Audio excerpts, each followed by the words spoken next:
What is going on, everybody? Welcome back to the channel. Aftersound here, bringing you Splinterlands content every single day. We also stream right here on this channel as well as on Twitch, so make sure you come by and say hello. This video is also brought to you by my music, which is available anywhere you stream music under the name Aftersound, and I do have a new song out recently called Dreamin' the Deep Source Remix, so check it out. Let me know what you think, and I appreciate the support. All right, guys, for those of you who do not follow crypto in general and are just mainly focused in on the game, one thing that I just wanted to bring up is the specific time frame that we are in, as well as what we are currently seeing in the crypto markets. Now, Bitcoin specifically hit a new all-time high recently. I think as high as 123,000 on certain exchanges, and then of course had a pullback down to 116. It's back around the 119 range now, and it's just, you know, whenever it pumps like that into a new all-time high, usually cools off for a bit. What's been interesting to watch though is Ethereum is up almost 10% in that same time frame, right? Or at least in the last 24 hours here, pumping up to $3,300. Now, here's the thing. If there's going to be any kind of bull run, most people are looking at Ethereum as the signal for that. And the way that it usually works is that Bitcoin, and to a certain extent Ethereum, right, these layer ones, they all pump, but they'll pump, and then it filters down to mid-size caps and then small caps, which is where Splinterlands would be. Now, we haven't really seen that at all. There was, I would say, at the beginning of the year, or maybe even last year, like, yes, we had some times in which Bitcoin pumped and the rest of the market started to follow.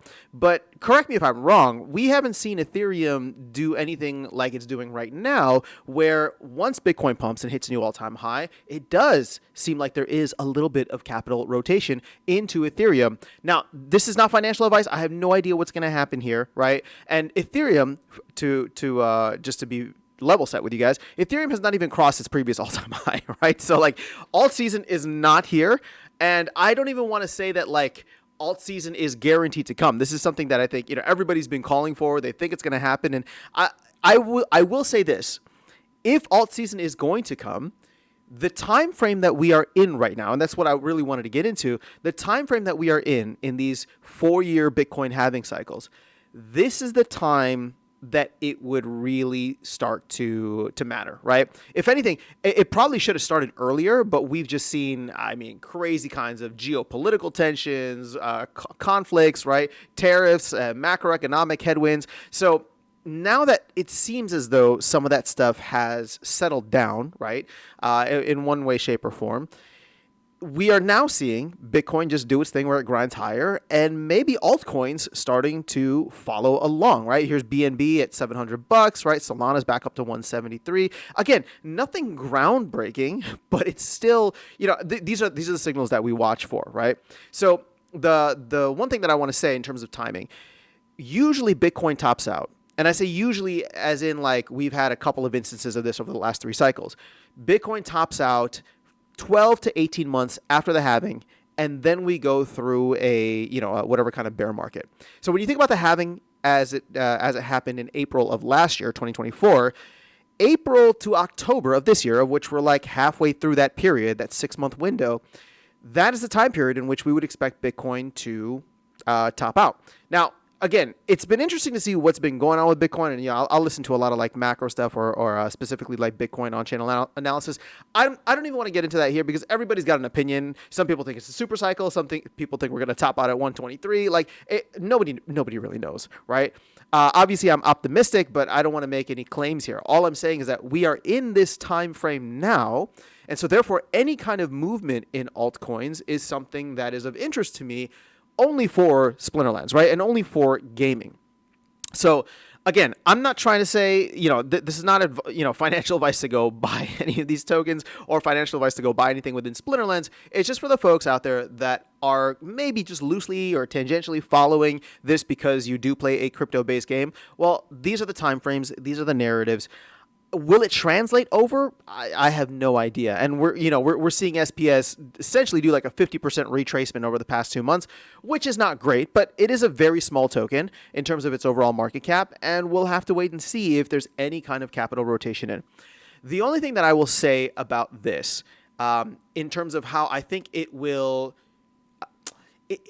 in a way that it will definitely impact Splinterlands, okay? This is the only thing that I'll hang my hat on here, is that you have many folks in the ecosystem that are in crypto, and I will actually say that own maybe some Bitcoin, right? Or maybe they own S&P 500, which is doing pretty well right now too. So if the market starts to turn, and we don't necessarily get an alt season, right? Maybe Ethereum doesn't hit its new all-time high, but Bitcoin starts to do well as other tokens, or not other tokens, but like, other, macro markets start to do well. You probably will have some people in this game that got a little more change in their pocket, which means that they're able to go in and buy the new promo cards or the new sets or whatever comes out that is going to benefit the ecosystem as a whole, continue eating through the DEC overhang that we have, and then eventually restarting the SPS flywheel. So in that way, I mean, green candles are good regardless, but for anybody, anybody that's like a top tier player here or a whale here, I'm sure that they have positions in others, in other tokens, other projects, or other assets that they may end up rotating some of the profits here. And I don't even know if rotating the profits is a good way to put it. They might just take profits on the money that they made and be like, I like this game. Let me go spend some more money on it. And the beautiful part about how this is all set up is that anytime money is spent in the ecosystem, it generally, even if not directly, but indirectly, goes towards benefiting the SPS token. So that is all I have for you guys in this video. Let me know your thoughts in the comments below. For those of you who are following macro or alt season, all that kind of stuff a little bit more than I am, let me know what you guys are hearing. Again, none of this financial advice. There's not going to be any financial advice in the chat, but I am just curious to hear or to see what everybody else is hearing. So that is all I have for you guys. Let me know your thoughts in the comments below. Otherwise, I'll catch you all in the next one and see you around the game. Take care.